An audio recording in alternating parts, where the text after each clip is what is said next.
ओम श्री परमात्मने नमः। श्री हरि चैनल पर सब ऋषि मुनियों के चरणों में प्रणाम, सब संतजनों के चरणों में प्रणाम, सभी मेरे देशवासियों को प्यार।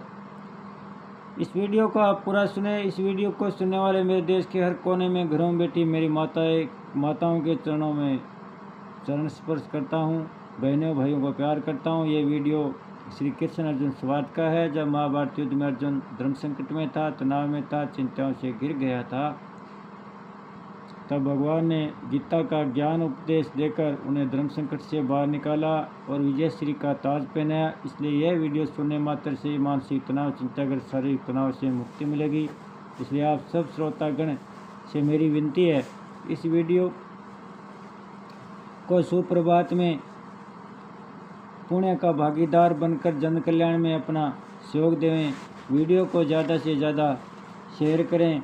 अब भगवान आगे अर्जुन को क्या कहते हैं अगले श्लोक में, अंत काले च मामेव समरन मुक्त्वा कलेवरम ये परियाति स मद्भावम याति नास्तर्यत्र संशय।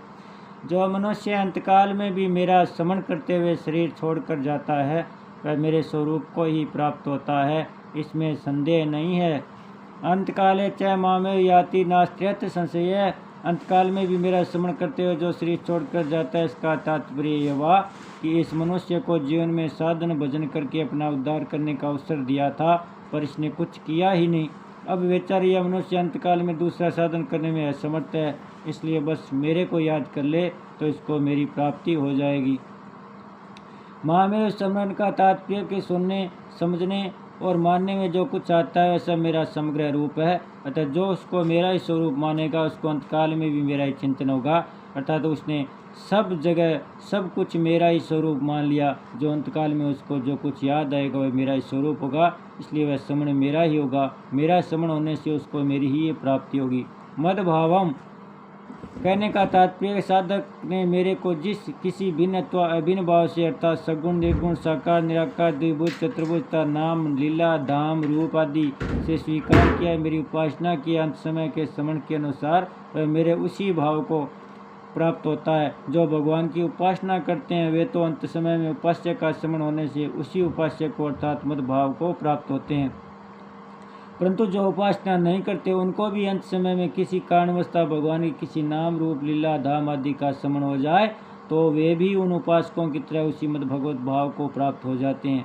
तात्पर्य वह कि जैसे गुणों में स्थित रहने वाले की गीता 14 अध्याय का 18 श्लोक और अंतकाल में जिस किसी गुण के बढ़ने वाली की वैसी ही गति होती है, गीता 14 अध्याय का 14 और 15 श्लोक। ऐसे ही जिसको अंत में भगवान याद आते हैं उसकी भी उपासकों की तरह गति होती है, अर्थात भगवान की प्राप्ति होती है। भगवान के सगुण, निर्गुण, साकार, निराकार आदि अनेक रूपों का और नाम, लीला, धाम आदि का भेद तो साधकों की दृष्टि से अंत में सब एक हो जाते हैं, अर्थात अंत में सब एक मदभाव को प्राप्त हो जाते हैं, क्योंकि भगवान का समग्र स्वरूप एक ही है।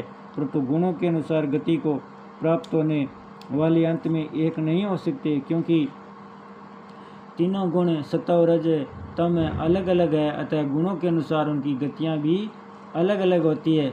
भगवान का स्मरण करके शरीर छोड़ने वालों को तो भगवान के साथ संबंध रहता है और गुणों के अनुसार शरीर छोड़ने वालों का गुणों के साथ संबंध रहता है। इसलिए अंत में भगवान का स्मरण करने वाले भगवान के सम्मुख हो जाते हैं, अर्थात भगवान को प्राप्त हो जाते हैं, और गुणों से संबंध रखने वाले गुणों के सम्मुख हो जाते हैं, अर्थात गुणों के कार्य जन्म मरण को प्राप्त हो जाती है। बोलिए श्री कृष्णचंद्र भगवान की जय हो, भक्तोर भगवान की जय हो, सब संत जन की जय हो, सत्य सनातन धर्म की जय हो।